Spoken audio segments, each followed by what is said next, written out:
So when you said before, or you used to sort of be in denial about how you felt, and you were like, oh, I'm fine. Mm-hmm. What do you guys think of this culture of body positivity? All these fat muppets. I know it's like all these fat people who are saying, I call them muppets not because they're fat, but fat people who are pretending, in my eyes anyway, I feel like they're pretending that they're fine and happy.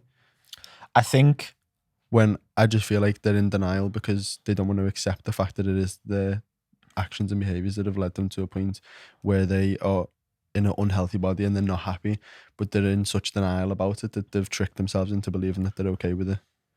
I think there's two sides to it, isn't it? Because there are going to be some people who genuinely just don't give a fuck how they look. Like, it doesn't affect their well-being at all. It might affect their health down the line. But then we have these people saying, oh, you can be fat and healthy. It's like, yeah. Can you?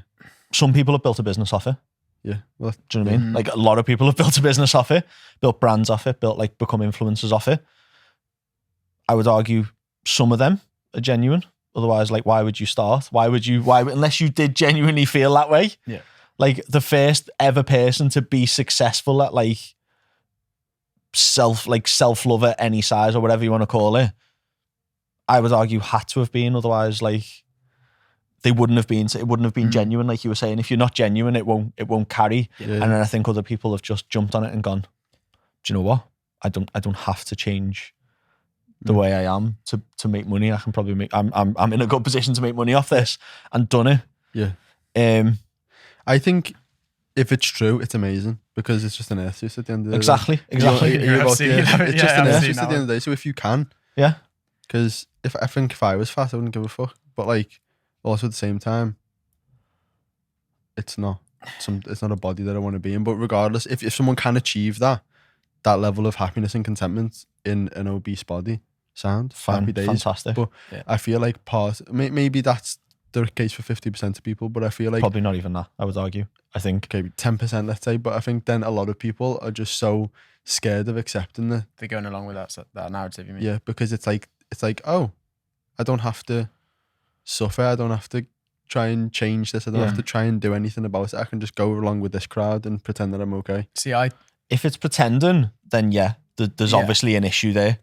Whereas if people have done that and actually genuinely gone, oh, okay, well, I've been putting all this pressure on myself to go to the gym and to lose weight, when in fact that doesn't actually fulfill me at all. Like, it doesn't fit with my values. It doesn't fit with what makes me feel good. Yeah. Here's a load of these people who look like me, who sound like me, who are me, who aren't. It's like, okay, well, I'll stop looking at bikini athletes on Instagram and trying to be that when I genuinely, that's not what I want to be. Do you know what I mean? But then, I think there's a big issue with people who go, oh, well, they're overweight. They're overweight and they're happy about it. Well, I should be happy. I should be happy that I'm overweight. So I'm going to join this. I'm going to join this group. Yeah. But then deep down inside is that fear of, this is just too hard. I think it comes back to what we said earlier about, have they been asked the difficult questions? Yeah. And actually, have they actually answered honestly? Yeah. In terms of, so I struggle to visualize that personally from the position that I was in, because, and I can sit here now and be very open and honest about it. At the time, if you had told me, I would have said, oh, I'm fine. Nothing wrong with it. Yeah. And if you had have met me then, because you guys met me when I was like halfway through that journey, through like mutual friends and stuff.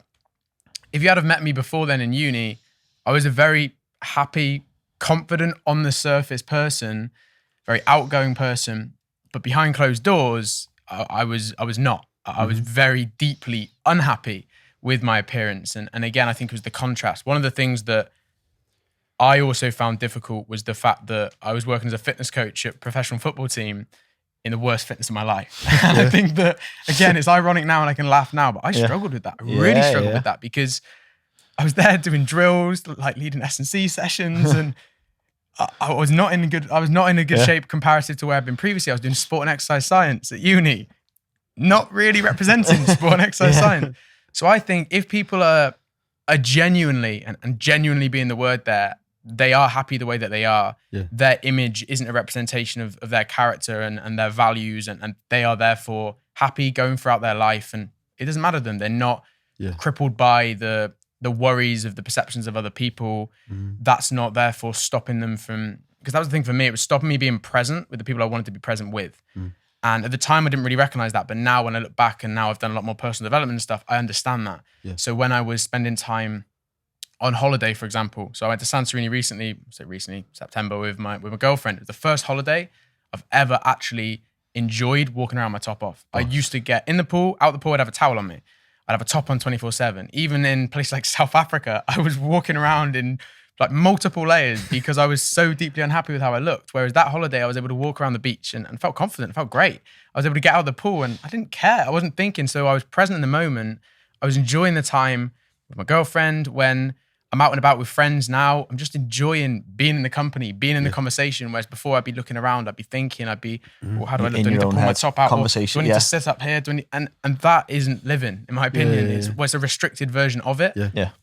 So if people genuinely don't have that, and different people are going to be different in that situation, I do believe that. And I do think there will be some people that they do align with that, and that is okay, and that is true to them. But like you said, I think the problem we've got in society with everything is people see that, they see an opportunity and they'll jump on it and they'll kind of twist it and turn it and they'll make it they'll monetize it for themselves and they'll make it kind of suit their personal narrative. I think that's the problem, but for some people, fair enough if it is, I just can't visualize that from my position. Boss, I agree with everything that you both just said. Do you know? I probably framed it quite badly. No, it was All good. these Start with Fat Muppets. Fat Muppets, yeah. It's not a good start. I'll be honest. When you went home with that, I was thinking, oh shit, this is going downhill.